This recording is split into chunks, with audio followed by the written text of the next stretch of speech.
was sitting down with my good friends the other day when we heard some lad criticising WWE. He said something like, WWE have taken more than they've given by monopolising American wrestling and carelessly putting on mostly mediocre shows that fail to fulfill a fraction of its potential, robbing us of countless dream matches and stories, despite their infinite resources, etc, etc. And after crying for 5 minutes straight, I said, look, I started watching WWE again as a teenager in 2014. And the only time they've ever let me down in 9 years is when they pushed Alberto Del Rio despite the fact that he's the most boring wrestler ever, when they booked the Royal Rumble so bad that Rey Mysterio got booed, when they had 40-minute monologues with the Authority on every single episode of Raw, when John Cena beat Bray Wyatt for no reason, when Cesaro won the Andre the Giant Battle Royal and they did nothing to capitalise it, when they tried to build Corporate Kane as a legitimate challenger in 2014, when they let the Bellas speak or wrestle on TV, when they ended pay-per-views by disqualification, when they split up the Funkadactyls, that one actually cut deep, when they gave Big Show the yes chance to prove that the chant was over and not Daniel Bryan, when they gave my favourite wrestler new merch and I couldn't wear it out in public, when they booked the Royal Rumble so bad that The Rock got booed, when they paid off Damien Mizdow on the pre-show, when they finally signed Sting and gave us our dream match of Sting versus Triple H, the Kiss Me Arse match, the Shy King of the Ring revival, when they built the Ascension for hundreds of days on NXT only to embarrass them on the main roster, when they banned the curb stomp, when they made Stephanie McMahon the face of the women's revolution, the Ziggler, Summer Rae, Rusev Lana storyline, when the US Open Challenge was ended by Alberto Del Rio, the entire Roman Reigns and Sheamus feud, the Tater Tots promos, the League of Nations, all of it, when Titus O'Neil got suspended for touching Vince McMahon's arm, when WWE decided not to number WrestleMania anymore because it made it sound old, when I told everyone that WrestleMania 32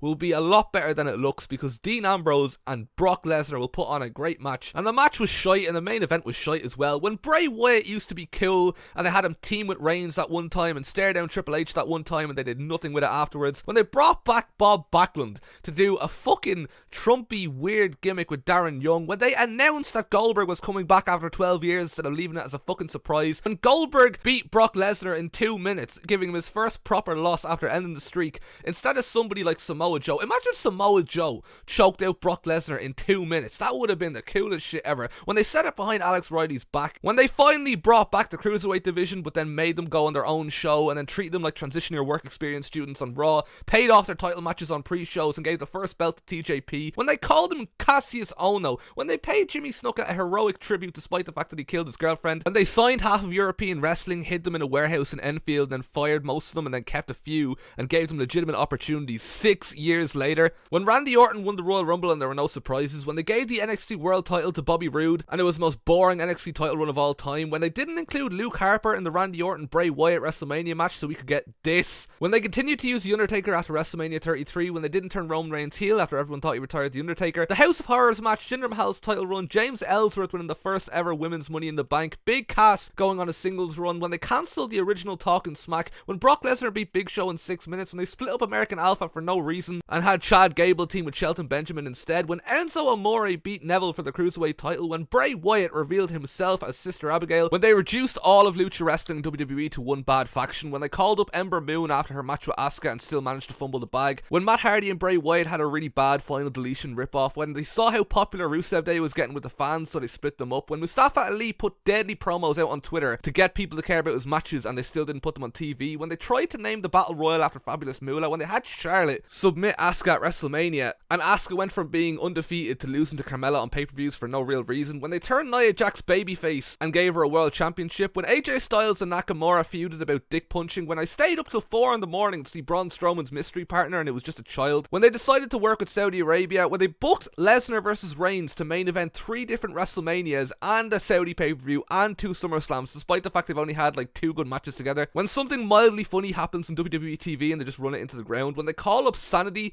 and just completely fumble the bag, Bobby Lashley's sisters, Constable Corbin, Hell in a Cell 2018 ending in a no contest, when they brought back Shawn Michaels and he was bald, when they brought back Hulk Hogan despite the fact that he's openly racist, when they called up Aleister Black and put him in a shit tag team with Ricochet, when they had Tony Nese beat Buddy Murphy for the Cruiserweight title and killed off any chance of 205 Live being something people care about, when they made Buddy Murphy nothing more than a lackey despite being one of the best wrestlers in the company, when they had Baron Corbin retire Kurt Angle instead of Chad Gable or literally victory to anyone else. When they brought back a 24/7 title and did the same thing over and over again with it. When they made Mustafa Ali wait at the top of the ladder for like 10 minutes before Brock Lesnar made his way down to the ring. Everything they did with Dean Ambrose after the Shield split up. Like, look at the promos that he's cutting now, and remember that his last promos in WWE were, "You people smell bad." Undertaker versus Goldberg, when Killian Dane cut a deadly promo about the Troubles and they just did nothing with it. When Brock Lesnar beat Kofi in 6 seconds. When they gave The Fiend a red light in all of his matches. When Seth Rollins battered The Fiend to Hell in a Cell. The entire Lashley-Rusev feud. When they didn't grant Luke Harper his release after he requested, despite the fact they weren't using him. The Shelton Benjamin I thing. The entire Baron Corbin-Roman Reigns feud. Allowing the entire roster to get stranded in Saudi Arabia. Not using Angel Garza. Constantly cutting to the crowd after every single thing. The constant camera cuts in general. When they gave Eric Rowan a pet spider. When they named the show NXT UK TakeOver Dublin. When they bribed the Florida government to let them keep running shows during the pandemic. When they ran Gargano and Ciampa into the ground. When Becky Lynch beat Shayna Baszler. When they fired everyone during the pandemic. When they had Bray and Braun fight over the title. When they hyped up Randy Orton and Edge as the greatest match ever. The entire Miz Morrison reunion bar the Bad Bunny match. Every time they gave Drew McIntyre a microphone. Cuts great promos outside WWE.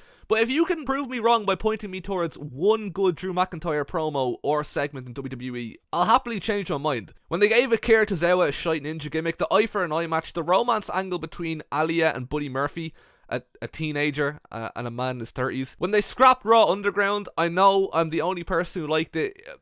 2020 was a rough time. When they pushed wrestlers with heavy allegations, when they stopped wrestlers from making money through Twitch and Cameo, when they split up Heavy Machinery for no reason in the middle of what was a very interesting story just so they could release Tucker and put Otis in the fucking Alpha Academy, when they split up the Iconics for no reason, and then when Billie Kay reveals that she's actually the funniest wrestler in the world, they just released them both anyway. Every time they book an intergender match and it's always something goofy or funny instead of actually good. When the Undisputed Era split up and I had to watch promos from Cool Kyle. When Cesaro beat Seth Rollins at WrestleMania and they did nothing with him besides getting slapped around by Roman Reigns. The entire Braun Strowman Shane McMahon feud. The entire Randy Orton Fiend feud. When they split up the Hurt Business so they could go back to not using Shelton Benjamin or Cedric Alexander in any capacity. This is genuinely one of the worst things on the list. Calling it WrestleMania Backlash and WrestleMania SmackDown and all that. When they released Kavita Devi, I thought that was pretty disappointing. When they didn't give us horsewomen versus horsewomen. I know 2 of the MMA horsewomen are shit wrestlers, but it still would have been an interesting feud. The entire Drew and Jinder feud. When they called up Karrion Kross to Raw with some like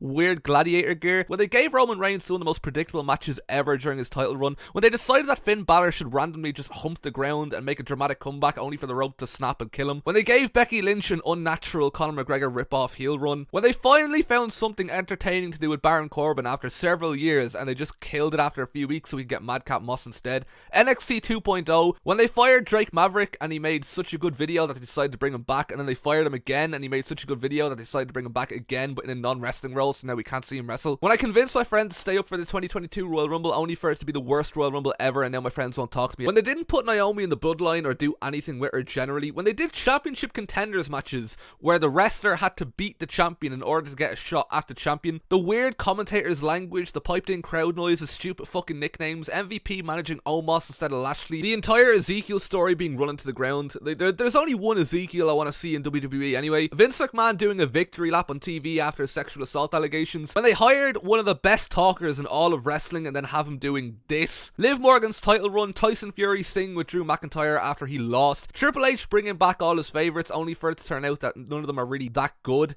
Alba Fire losing to Mandy Rose getting released for no valid reason. Keeping Roderick Strong in NXT longer than WCW Nitro's entire existence. Making Braun Breaker the main man in NXT, making Austin Theory the next big thing. Bray Wyatt being brought back and then doing all the same shite Fiend stuff he did beforehand. Lashley and Lesnar ending by disqualification. Roman Reigns beating Sami Zayn.